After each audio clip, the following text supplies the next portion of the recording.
So here are the couple of things that we're going to be doing today. We have a couple of different learning objectives. First of all is how to have an account, which presumably most or all of you already do because that's how you got this email, unless perhaps someone in your lab shared it with you. And we're going to look at a few things that are related to your account, such as how to modify it or how to get access to other groups and get permission to their files and to their fair share for submitting jobs. We're also going to learn about a little bit about high performance computing in general. What's the point of having an account on the cluster and like why does it matter and why is it different from doing stuff on your own laptop? We're going to look at some comparisons. We're going to look at some of the architecture that we have for the cluster that we maintain. We're going to go a little bit about jobs and the things that you need to take into consideration when you're submitting a job, along with some storage, data management, and some cluster responsibilities that all users have. And the third thing that we're going to go through is, obviously, this is not the end-all be-all. There's definitely a significant learning curve to learning how to run on a cluster, especially if you've never done so before. Doesn't mean it's impossible, but it can be hard. We have lots of different ways of being able to share information with you and ways that you can learn. Documentation is one of them. We have our main docs website, which has lots of information. We also currently have a GitHub, which provides different types of examples for many popular languages or programs that people run on the cluster. We also have something called office hours, which is once a week on Wednesdays from 12 to 3 via Zoom. We have drop-in office hours, so you don't have to have an appointment or anything. You can just drop in, come in with your question, and we have a number of staff on hand, and it's just we look to see who can help you the best with it, and then you get some personalized support for that, as well as tickets. Not everything can be solved in office hours. Also, office hours is only once a week, but you're always more than welcome to submit a ticket if you have a question about something. So the first thing is requesting an account. So most of you probably have already done so. You request an account through a portal.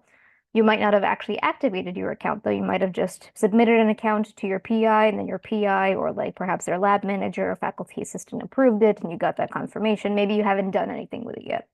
So a couple of things to know is that your FASRC account is completely separate from any other account that you might have at Harvard. It's not tied into your Harvard key. It's not tied into any of the other services on campus. So that means that your RC username, your RC password, and your RC two-factor are all going to be completely independent. So you have to make sure that you're tracking your credentials for this specific account. So that's why we have our own password reset, as well as instructions on how to set up two-factor authentication specifically for RC. We also have an RC VPN. Now, if you're on campus and you're on a wired connection, Ethernet cable plugged into your lab computer or your laptop, typically then you don't need a VPN, depending on what it is that you're trying to do. But if you're anywhere else, currently I'm at home, in order to access many RC resources, I need to be on the RC VPN. Again, that's going to be separate from vpn.harvard.edu. This one provides specific access to our resources. So this is going to be needed if you want to mount storage, if you are dealing with sensitive data, if you need access to a license server, if you're running something that requires a license like Console, for example, or if you're going to be using Open On Demand, which we will be going a little bit more into that, what that is. So we have our quick start guide here. This is our documentation website. You can see here at the top, we have a couple of notices that might be pertinent. So currently we have 2 conference days this week. There's a Harvard Research Computing Day, and then there's Harvard IT Summit. So because of that, ticket responses are likely to be delayed for the next few days. We also have a link to our status page over here. Typically, this is going to have something like all systems operational or some systems are under maintenance. You can come here, you can see if there's anything. This will have a big banner in a different color, and you can see the statuses of all of our different services. If there is something that's going on, we will have an incident that has more information about it. And depending on if it's something that you care about, if you want to get updates about it, you can actually subscribe to these. So you can subscribe to specific incidents or to specific components that perhaps your group uses a lot that you care about if it goes down or not. And that way you'll get email notifications whenever we update our status page. Otherwise, you can just come and open up our status page whenever you like. So this is our quick start guide. We have a little cheat sheet here because your username sometimes needs to be put into different formats based on the resource that you're accessing. And this just goes through and links to the specific docs for each of the different steps that you need to go through in order to actually start using your account. Now, we only allow one account per person, and that's for the entire time that you're going to be doing anything at Harvard. And this also includes if you decide to leave Harvard and then you come back later, you're actually going to keep the same account. How we handle this is that every person has one account, but most of the details around that account can be changed. If you need to change your email, if you are moving to a new PI, or if you're like in a rotation group, for example, or if you need access, if you're doing collaborations and you need access to multiple groups or multiple partitions, all of that can be done with the same account. You do not need to go and request a second account. If you try, it's just not going to go through. It's going to ultimately fail. If you need to add additional groups, that's really easy to do. You'll end up using the same interface that you did in order to request a new account. And this specifically gives you access to lab storage. Whatever your primary sponsor is, the PI that you signed up under, you automatically have access to that PI's files and to submit jobs under them. But those are two separate permissions. If you are doing a collaboration with a lab, perhaps you might be collaborating on files, but you might not be able to submit jobs under that secondary PI. If it's just files that you need access to, you can go to Portal, you can say add a grant, and you submit a request to get the secondary group file access, and then whoever goes in, they approve or deny your request, and then you're all set. If you need to submit jobs for a second PI, that's going to be a ticket. So that's something that you have to send us an email and say, hi, I want to submit jobs under Dr. So, and we work with you from there. And that's just because we don't have an automated process for that. So other things around your account is you are required to be part of our mailing list. If you request to unsubscribe, then your account is disabled. If you haven't used your account in the last year, you also get disabled. We don't typically delete things. So even if you can't log in, if you haven't needed to use your account in a while and then you come back, typically those things are going to be maintained. That said, if your lab does cleanup or something of that sort, that's not really within our control. So even if you have an account that's been disabled, your PI can ask to re-enable it. So that's about accounts, and I don't see any questions right now. So we're going to get into high performance computing. So whenever we are doing anything like on our laptop, like just solely on our laptop, or like perhaps a lab computer or something like that, you're working with just like a singular computer. Whereas high performance computing, as is shown in the name, high performance. High performance typically means bigger and better. So that's why each PC is considered to be like top of the line. This is access to some of considerably larger range of resources than you might otherwise have access to. Typically, these are at least 100 times more powerful than your computer. HPC is also frequently referred to as cluster computing, cyber infrastructure. Our department is research computing, and that's also often used synonymously. So as a comparison, I'm right now talking to you from my MacBook Pro, and you can see here that there is one processor on here, and on one processor or one CPU, there's going to be 4 to 12 cores. So that's what this is showing right here. So this is showing 8 cores. And memory is going to be anywhere from 16 to 96 gigabytes. Typically, the more memory that you have, the more programs you can run at the same time. So memory and storage are different things. But what the cores do is the way in which you can be running, if you're one of those people that have 500 million tabs open on Firefox, that needs 2 resources primarily. It needs cores and it needs memory. The cores are what actually do the computational power of executing a line of instruction. So if you're going to a website, it's actually doing all of the steps behind that in order to make that connection, for example.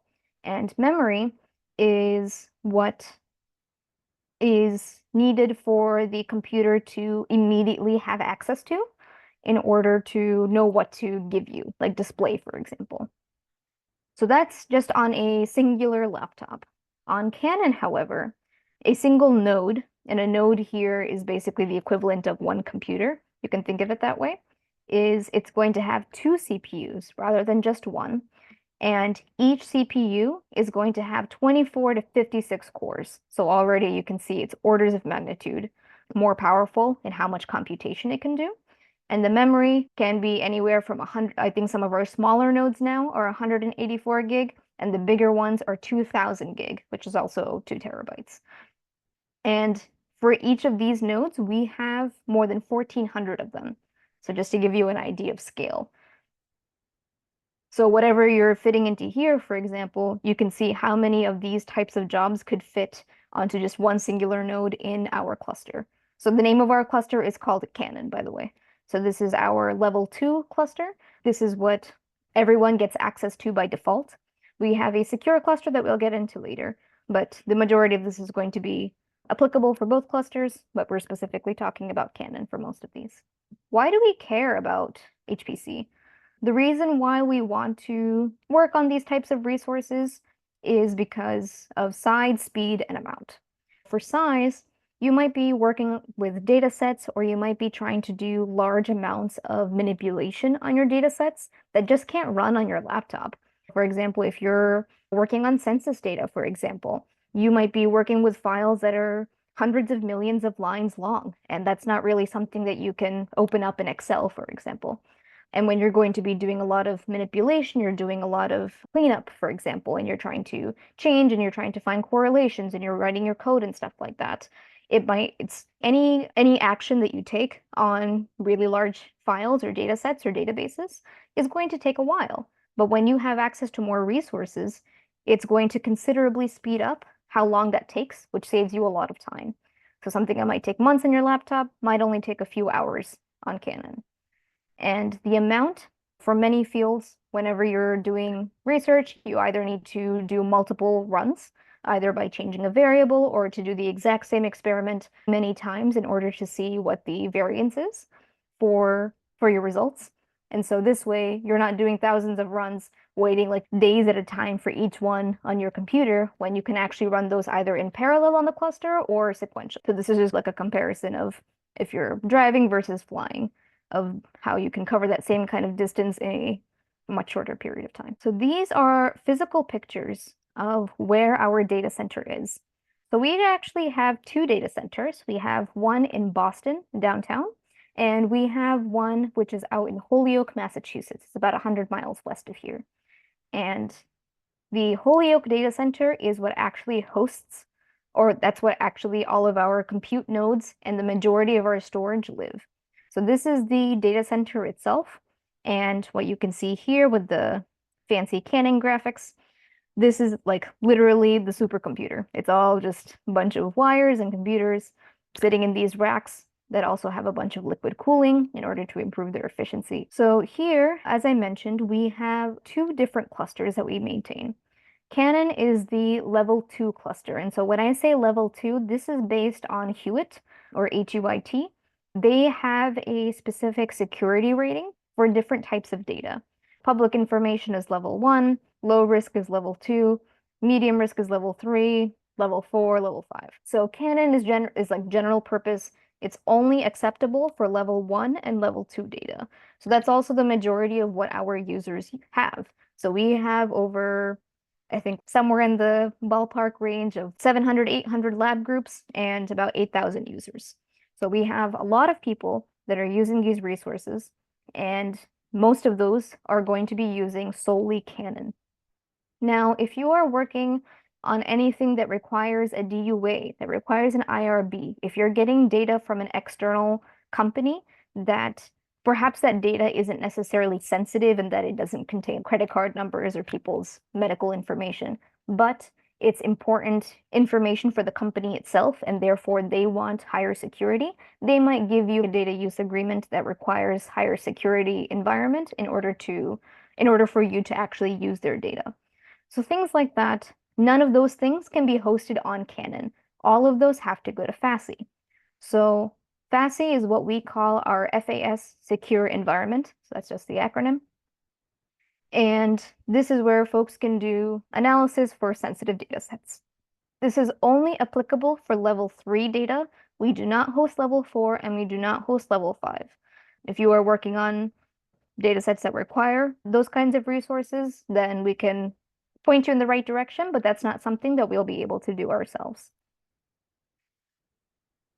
Generally, it is the PI and the lab's responsibility to know their data and to know what it is that they're putting, and to also have their own internal policies around it. We don't automatically get notified from other Harvard groups when a lab puts in a request for an IRB or a DUA approval, for example, because there are many options at Harvard where you can use this data. Like, for example, I think Dropbox or Google Drive, some of those have encrypted options where people can host them. So it's not by default always going to be us. So if you have any intention of starting a project, or you already have a project that you want to start using on Canon, that you want to start using on our cluster, and maybe you're not sure about the security rating, or maybe you do have some like IRBs or DUAs, you actually have to tell us because we're not going to know otherwise. When you tell us that, we have a security officer who will go through all of those documents. He will say what needs to happen in terms of the necessary security protocols. We will set something specially up for that group, and then you'll be able to use it. So sometimes that process can take a few weeks or longer, depending on what the requirements are. So it would be good to plan ahead. We also have a bunch of, on our documentation website, we have a bunch of links talking about security policy at Harvard, because we are also legally bound by that, along with other information about data use agreements. So now that you know what high performance computing is, like you have the gist of that. Now the question is, how do I do my stuff on it, and how is everything connected? Or how can I do my stuff? Or like, how do I get my stuff on here? There are a couple of different things that you need to keep in mind. Generally, when you're on your laptop, you don't have to think about these things because everything is right here, right? You open up Finder, you open up a file explorer, all your files are right there. You're running your programs directly on your computer. So you're not thinking about what kinds of resources your computer is using because it automatically does that for you. When you are starting to use a cluster, those are all factors that you have to think about. So here in this diagram, you can see this is where you're starting. And there are two different opening points that you can start off on in order to start using any of the cluster resources. So you can either go to a login node, or you can go to an open on demand node. Open on demand is also sometimes referred to as VDI, which stands for Virtual Desktop Interface. And that's a more graphical way of interacting with the cluster. So basically, and I will show you this in a bit, you open up your browser, you go to a website, and we typically recommend this for if you're doing anything that requires the visuals. For example, if you need to do MATLAB or RStudio, or if you're using Jupyter Notebook, things of that sort. Login nodes are going to be entirely through command line and is also very powerful. So we always recommend that people learn how to use command line interface if they are not familiar with it already. But those are the two main ways in which those are your entry points to the cluster. From there, you can get to everything else. So from here, you can get to, from either the login nodes or open on demand, you can get to the compute nodes, which is like the literal cluster. That's what we saw earlier in that picture of all of those like rows and rows of computers in the data center. And you can also get to storage. There are three primary types of storage, which I think we have a slide for that. Okay, there are three primary types of storage. You have a home directory, you've got lab directories, and you've got scratch space. Home directories are private. They're only 100 gigabytes and they're per user. So every user that signs up, they get a 100 gigabyte home directory. If you didn't request cluster access when you signed up for your account, what we said earlier, how you can add permissions for different groups and stuff, you can actually go and request a home directory, and a home directory is required in order to run any kind of job. Got a home directory, it's really small, just for you, and it's a good place to store things like your job scripts. Now, 100 gigabytes, not very big. Generally, labs need to do things like collaboration, and they need more room to do that. So we have lab directories. Lab directories are in a number of different locations. Typically, labs have their own runbooks or they have their internal documentation saying, we have XYZ locations, please put project A over here, project B over here, project C over here. Then the third type of storage that we have is something called scratch space. So here we call this global scratch, and we'll get into a few slides from now as to why it's global scratch. This, as you can see from the word scratch, means temporary.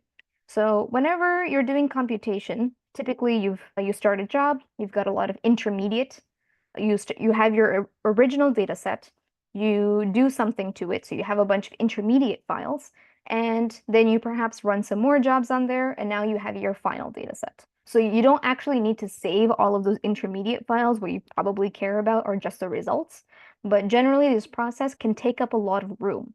So global scratch that we have is scratch space that is available everywhere on the cluster and is a much larger amount per group so that everyone has space for all of those intermediate files when they're doing their jobs.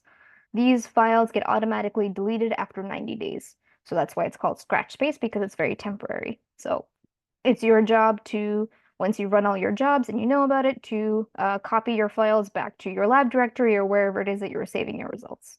This word here, InfiniBand, you can see that the compute nodes are connected via InfiniBand to global scratch as well as file servers, and that they are connected within themselves by InfiniBand.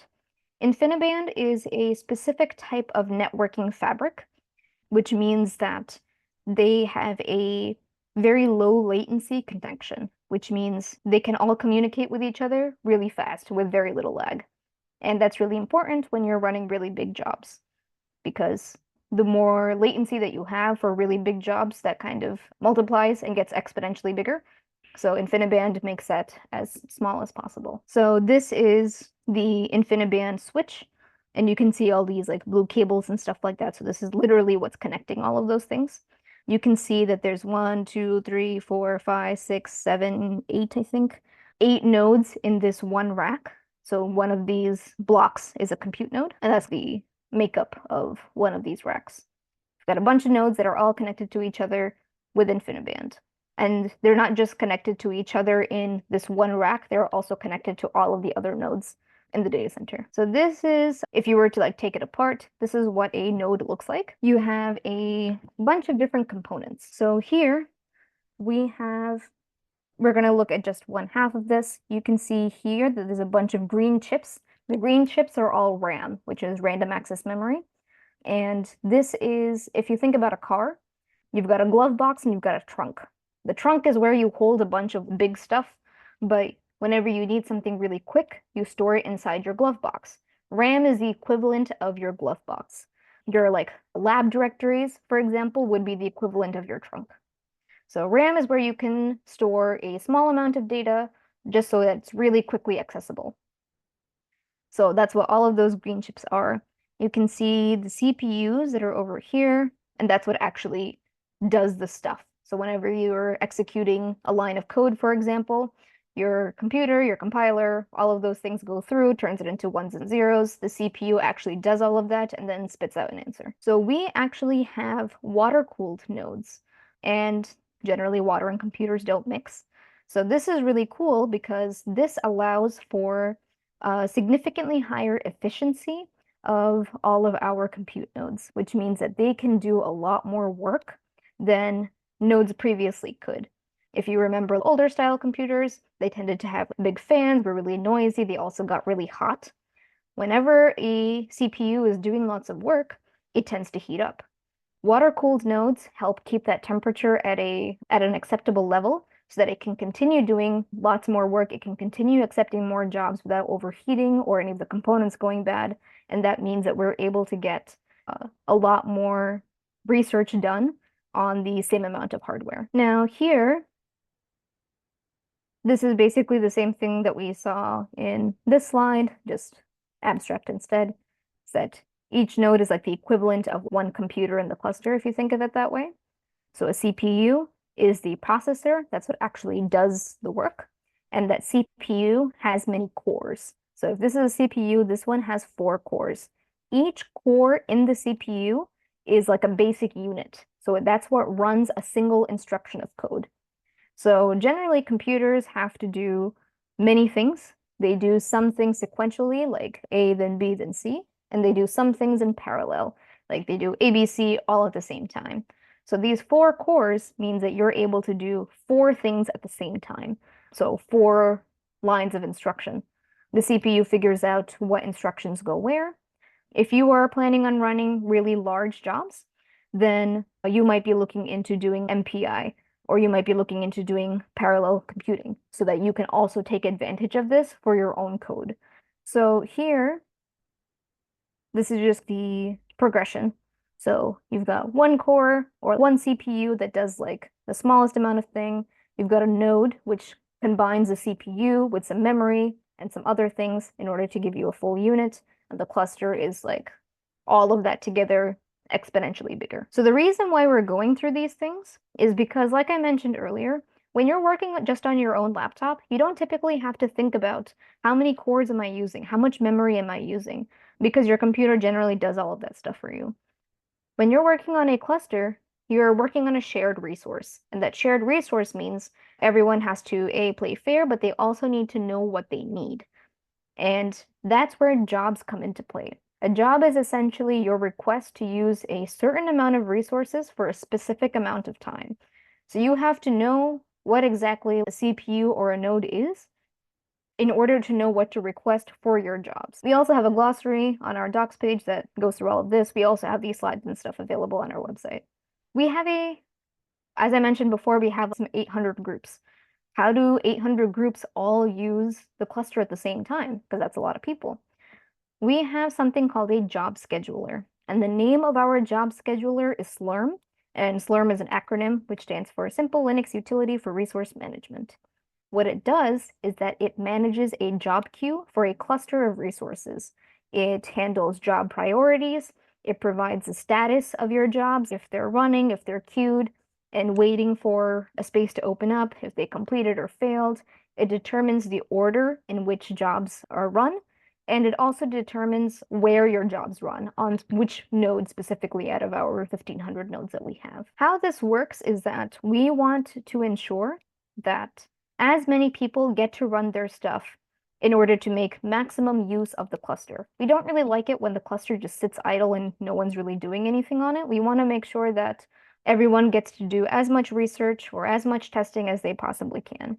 So the way in which this works is we look at idle nodes and we fill them up with jobs that can fit them if no one else is using them. The job priority is not first come, first served. We'll get into this in a second as to how it actually is determined, but it's something called priority, and that priority depends on a couple of different factors. One is fair share, and the other one is the amount of time pending. So if you submit a job, for example, and maybe it's like a really big one, and the cluster has a hard time finding a slot for you, then you might be waiting in that line for a few hours or maybe a day or two or longer, depending on how busy that queue is. So if you've been waiting for a very long time in that queue, then your job gets higher and higher priority the longer it's been running. The other thing that it depends on is fair share. So jobs with higher priority get scheduled ahead of jobs with lower priority. This doesn't mean that jobs with lower priority don't get scheduled. It just means that they might take longer before they actually start running. So this is a graphic that explains how we maximize the cluster usage. Is that first we fill in all of the highest priority jobs, and then because there's still lots of like little spaces here and there, we backfill with low priority jobs. Typically, those lower priority jobs tend to be smaller, so they're easier to find a spot to fit them into. So for example, a job that runs for 2 hours with one node, for example, might be much easier to find a spot for that than a job that needs to run on 16 nodes that needs to run for 3 days. That's going to be a much harder thing for the scheduler to figure out, so it might take a little bit more time. This is why we went through those parts of a computer earlier, because How do we choose the memory and the cores and the partitions and the file systems in order just to run your one MATLAB script? If this is your first time ever running on a cluster, a lot of it is going to be trial and error, simply because workflows vary greatly between fields, between different types of research, and depending on what you're trying to accomplish. We always recommend doing a lot of testing, choosing similar resources as like the machine you're currently using, for example. Check the efficiency of your job and adjust it accordingly. And the reason why the efficiency is important, we'll get into that later. But if you are looking to use a cluster because you first started out with a smaller data set in your lab and now you're looking to scale up, yes, the cluster has the ability to handle that, but things like software or things like time or things like efficiency might look different than you expect. So we always say to run a small test case, just like on a portion of your data set, then slowly increase your data set by 1.5 times, 2.5 times, and see how the job scales. Then you can have a rough estimation for how much your first trial production job would actually require. The reason being is that if you start from like a small test case and then you immediately request 10 times the amount of resources, like I said earlier, if you're requesting this really big job that's going to be running for 3 days, but there's something small that's off in your code and it immediately dies after 20 minutes, you might have waited a few days for your job to even start running, only for it to die really fast because I ran out of memory, for example. That's why we recommend doing it staggered in smaller steps, so that way you're using your group's resources as effectively as possible. So we have a thing called partitions. These are the ways in which we split up all of the compute nodes on the cluster, so that way they all have similar characteristics per partition. That way you can submit to the partitions that are most applicable to you. So most of our cluster is going to be CPUs. We do have specific GPU partitions. So if you need a GPU, you have to submit to a GPU partition. So here we have a fantastic running jobs page that explains everything that I'm talking about and way more in significant detail. And you can see that there's a whole lot of stuff here about Slurm and job progress and all of these things. Here, all of these partitions have different names and they have different characteristics. So for example, Sapphire and Shared, they both have time limits of 3 days. They have a different number of nodes. Sapphire's got 192 nodes. There's 112 cores per node, and there's over 1,000 gigabytes of memory per node. Shared is smaller. There's a larger number of nodes. There's 288 of them, but there's only 48 cores per node. And the memory per node is only 184 gig. So you can see that while there's more of the shared nodes, the jobs that run on there might be a little bit smaller. We have test partitions. We've got a regular test partition for CPU, and we've got a GPU test partition. Test is really just for testing. So as we mentioned earlier, when you're doing the testing of, oh, let me do like a little portion of my job, or let me see if this code runs the same way, or maybe I need to import like some other package. There's a time limit on here of each job can only be 12 hours. And these are really like there's only like a dozen nodes on these. There's 112 cores on the test CPUs, but this does have a decent amount of memory on there. And the reason why we make these really time constrained is because we want to ensure that no one ever has to wait in order to submit a job to test. So if you submit a job to test, the goal is that you should never have to wait like a long period of time, that you should be able to immediately get something running on there. Same thing with GPU test. So Sapphire, Shared, these are appropriate for production runs, or if you need to be doing testing that requires more than the amount of resources that you can request in a test partition. Same thing for GPU and GPU test. You can see here that we have a couple of larger partitions in that they either can be run for a longer number of days or they have a larger amount of memory. So big mem is big memory. There's 2 terabytes on the big mem nodes. Intermediate is intermediate because you can run on here for longer than 3 days. You can run up to 2 weeks on here. Big mem intermediate is combination of both of those. And some PIs or some schools have pulled together their resources in order to purchase their own hardware. And those are all going to vary in terms of time limit, the number of nodes and memory and things like that they have access to. The requeue partitions are what we call our backfill scheduler. So this just looks across the entire cluster, sees anywhere that there's space, and schedules your job. We don't recommend doing really large jobs on here unless you have something called checkpointing. The reason being is that this being a backfill partition means it uses resources when no one else is using them. So let's say PI McPhee is they've got some nodes that they've purchased for their group, and no one in the lab is using them right now. You submit to one of the requeue partitions, it lands on that node and starts running.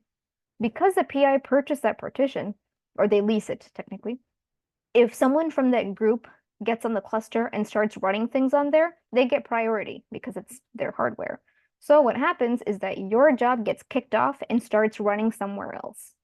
That's why we say we have to use checkpointing generally, or really small jobs when you submit to the requeue partitions, so that if your job needs to get kicked off and start again somewhere else, it can either start from 50% or like how much ever of the job it completed, or if it's like a really small job, something that only takes 6 hours or a day or 2 days, or it doesn't really matter like when you get the results for that, then it doesn't matter if it starts all the way at the beginning again. FASSE, a lot of these things are going to be exactly the same thing, just the partition names are going to be different. So you've got FASSE, FASSE GPU, you still have serial requeue, but you've got FASSE Big Mem and UltraMem for different types of memory here, which are a little bit different than Canon. We've also got FASSE GPUs and remote viz, which is for remote visualization.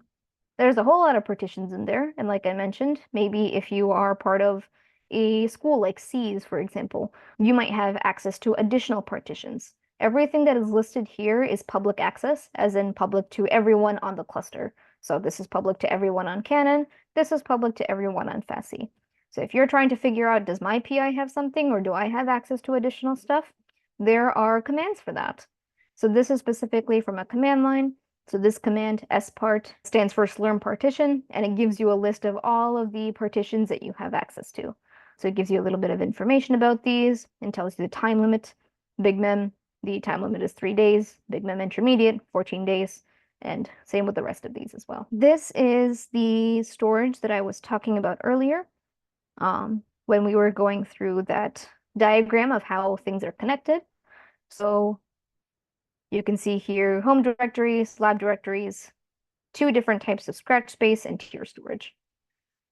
The global scratch is where we recommend that everyone run their jobs because it is specifically designed for running of jobs, which is anything that is a job is essentially having a lot of input and output, or like reading and writing of files, which is called I/O. So global scratch is appropriate for large file or I/O intensive jobs. Local scratch is something that's really small. It's about 70 gigabytes, but it can really depend on the node. And it's a local folder on the specific compute node that you're running your job on. And this is going to be even closer than global scratch. So when we saw all of those InfiniBand connected nodes, global scratch might be like that storage unit might be sitting a couple of racks away, whereas local scratch is literally right next to the processor. It's going to be sitting in that amount of memory that's on the node itself. That is only going to be valid for as long as your job is running. So as soon as your job ends, it immediately gets erased. Whereas global scratch, those files will live there for 90 days. Note that most of the default storage offerings that we have are not backed up. So lab directories, like anything on Holy Labs, for example, is not backed up. Local scratch is not backed up. Global scratch is not backed up. Tier storage, depending on the tier, may or may not be backed up. The reason why we tell you this is because anything that is not backed up, you are responsible for your own backups. So whether you use something like version control, which we always recommend, especially for things like code, that's very important. You can choose, your lab can choose how they want to handle backups, whether you want to use an RC service for that, if you want to pay extra for a fancier tier of storage that has backups built in, or if you have plans to use backups in some other fashion using like a different Harvard resource like Google Drive or Dropbox, something of that sort. But note that most of these things are not backed up. Um, Always be careful of your data and primary sources, things like code, for example, which is really difficult to replicate, and also knowing what should be backed up. This is what we were talking about with Scratch. This is the Scratch space over here. So before we saw those little green chips that are RAM. This part in the middle are the two CPUs. This is the Scratch space right over here. So when you're writing to local Scratch, you can see that the CPU is doing some stuff. It's going to write some stuff to Scratch.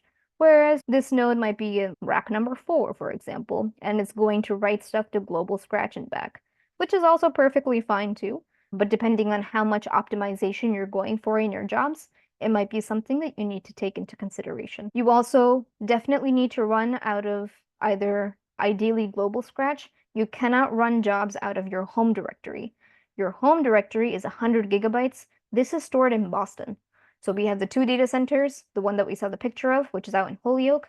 The other data center is in Boston. Boston does not have any compute power at all. The only things that are in Boston currently are home directories and a couple of lab-specific resources for the most part. When you are running a job, you want your things to be as close together as possible because that's how we reduce lag. Going from a compute node that's a couple racks away from global Scratch over a super fancy network is totally fine.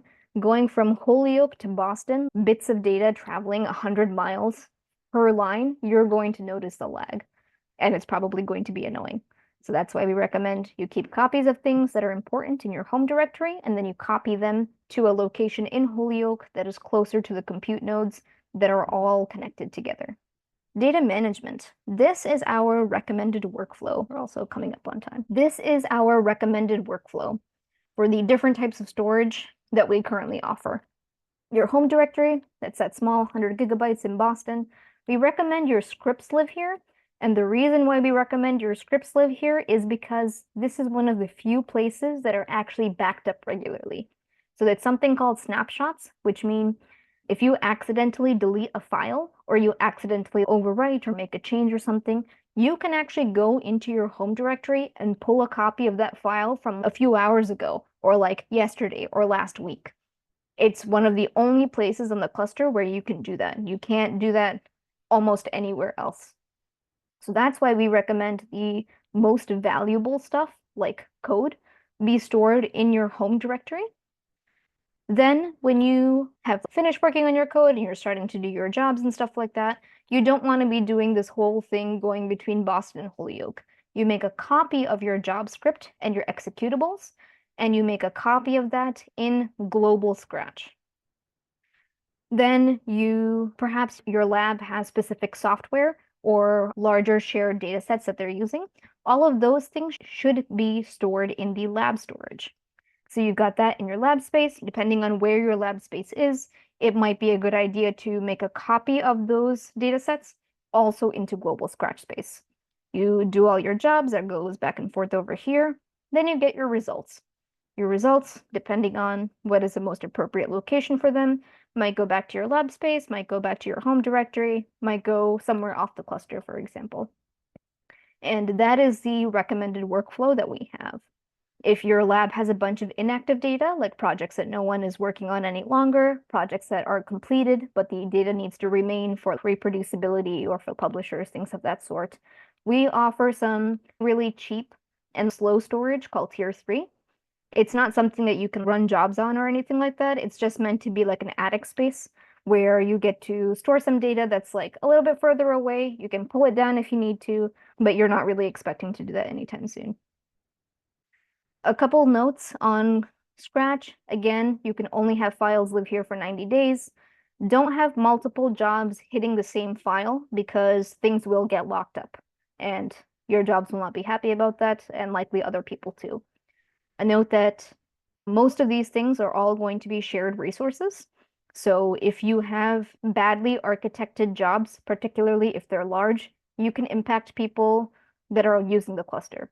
So for example, if you have 1,000 jobs that are running and you didn't properly test your code out and you have these 1,000 jobs that are all hitting the same file, you can lock up the Scratch file system. And no, like lots of people will be having trouble running jobs. Lab storage is permanent versus Scratch space, which isn't.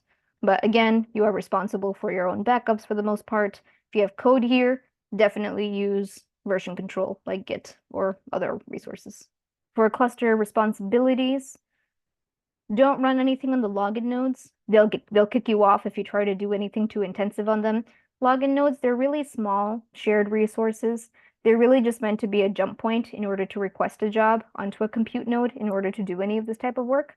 If you need to do file editing, or if you need to move stuff around, or if you need to just submit some jobs, or if you just need to use it as a launch point, those are all perfectly fine to do from a login node, but you can't really run RStudio on them. Be as accurate as possible for memory requests because that plays into fair share, and fair share is what determines when your jobs get scheduled. And your fair share score is going to be per group, so per lab that you're being sponsored by. Keep your job counts reasonable. We have a limit of around 10,000 jobs per user. Request at least 10 minutes per job. You really shouldn't be having jobs that like start and then exit like a minute or two later, because that just involves a lot of resources or above head management where the scheduler has to find a place for you and then it starts your job and then 30 seconds later your job ends and it has to close out your job. And it creates a lot of unnecessary overhead that can also slow things down. Try not to overwhelm the scheduler, especially if you're doing things in a more automated way. Try to wait at least a second between sbatch and saccount commands. These are Slurm commands that tell you more about your jobs or for submitting jobs. For your jobs, don't do production work on your test partitions. The test partitions, as we saw, they have a really small time limit, like 12 hours, and you also have a limit of how many jobs you can submit. I think it's like 3 or 5. Once you're done testing and you know that you want to do an actual trial run, use one of the production partitions for that. A production partition is anything that doesn't have the word test in it. Be mindful of how your data is being stored and managed. Try to limit your files to be 1,000 files per directory or less. A directory is the same thing as a folder because file systems don't tend to like it when you have folders that are bigger than that. /scratch with a lowercase, this is referring to local scratch. That's what's on each of the compute nodes. $scratch in capitals, this is called a global variable. And depending on how you're doing your code, you can either refer to the specific location for your group scratch space, like /n holy scratch 01 pi lab my folder, or you can use this global variable so that way whenever we change file systems in the future, you don't have to go through and change all of the directories that are listed in each of your submission scripts. But there's no like right or wrong way to do it. It's just dependence of your preference and how much you want to future-proof. Use the requeue partitions when you can, but make sure that you're using the appropriate partition. You can submit to multiple partitions, and so whichever partition is available first, your job will start running there. Note that poorly behaved jobs will be terminated. As we mentioned earlier, if you have 1,000 jobs that are all trying to hit the same file, it might lock up the file system for everyone, and obviously that's not okay, in which case we will go through, we will find whatever job is locking up the file system for everyone, and we will cancel your jobs and send you a note saying, please don't do this, please re-architect what you're trying to do. Don't mine digital currency or misuse Harvard resources. Note that we do have Harvard security or Harvard IT requirements fulfilled on our cluster in terms of different types of currency mining or security protocols. So be mindful of that. And if you are doing any publishing, if you're writing papers and stuff and you use a cluster in order to get any of those results, please cite us. We have like a little blurb about here, depending on which cluster that you used. If you need help with additional blurbs about the cluster or cluster resources that are available, if you are submitting for like a grant or a proposal, you're also welcome to reach out to us and we can help you with that. And that concludes our time for today. Thank you so much for listening. I know this is a lot of information. Like I said, learning how to use a cluster can be pretty hard. We also talked a lot about jobs in general, but the purpose of today's class is not to figure out how you can log onto the cluster and run a job. If you are interested in that, That's what our two other intro classes are for, Introduction via CLI and Introduction via OOD, that will actually go through to show you how to do that. So we have, now that we are at the end, the two things that we have is a survey, if you don't mind filling that out. And we are also open to questions for everyone now. If anyone would like to, you're welcome to raise your hand or do an emoji react type of thing.